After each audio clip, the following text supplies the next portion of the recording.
This screencast will continue the series of screencasts on creating recordings using edit mode. In this screencast, we will discuss how to create a recording by importing. In previous screencasts, when we discussed how to create recordings by ripping, we prepared for the rip operation by inserting the CD into the optical disk drive of the wax box. Obviously, that step is irrelevant when we're importing. For importing, we prepare for the import operation by making the tracks available through the transfer directory of the wax box.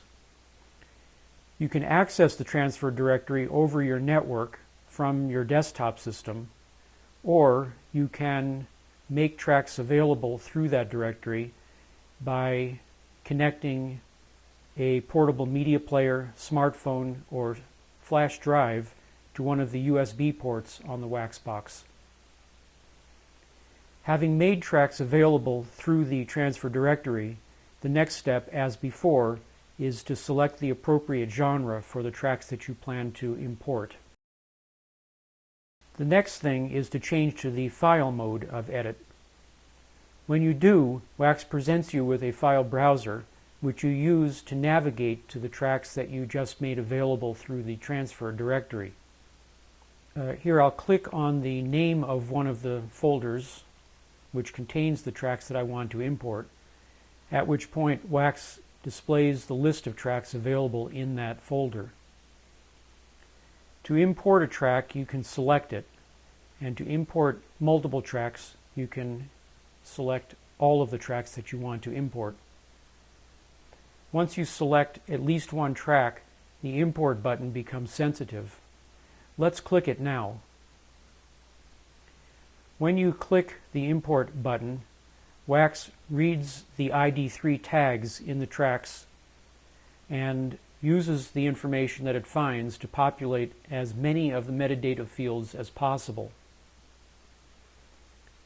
In this case, Wax was unable to populate only one of the fields. So as before, we perform some simple editing operations to complete the specification of the metadata.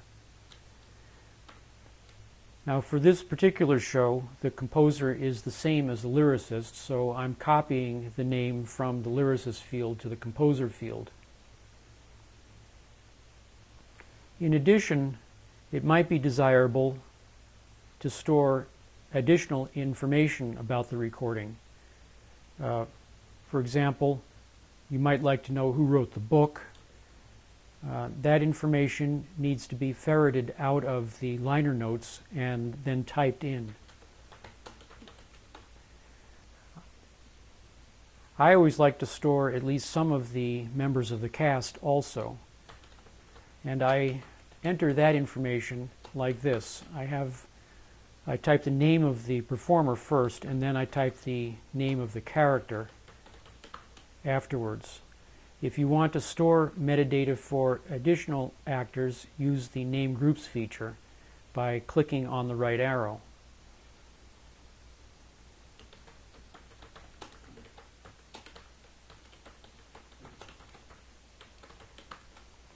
I like to use one of the keyboard shortcuts to accelerate this process. When you get to the end of the line, simply type the page down key to open the next field.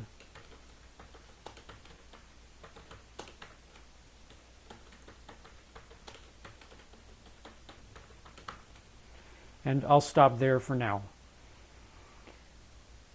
Next, we'll change to the Tracks page to confirm that all of the metadata is correct. And finally, we'll examine the cover art. So there was no cover art available in any of the tracks that Wax imported, so we need to do an internet search to find suitable cover art.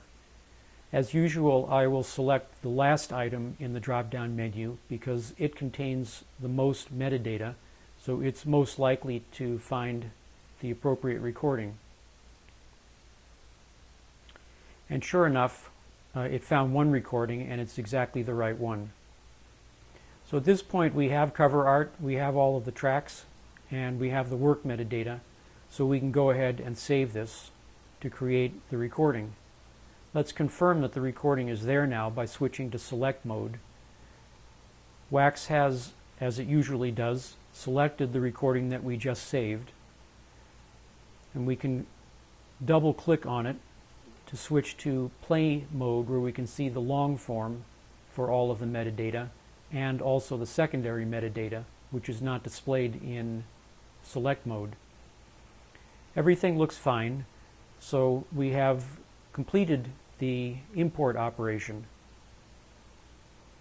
I hope that these screencasts have been helpful, and additional screencasts will be forthcoming. I'll see you there.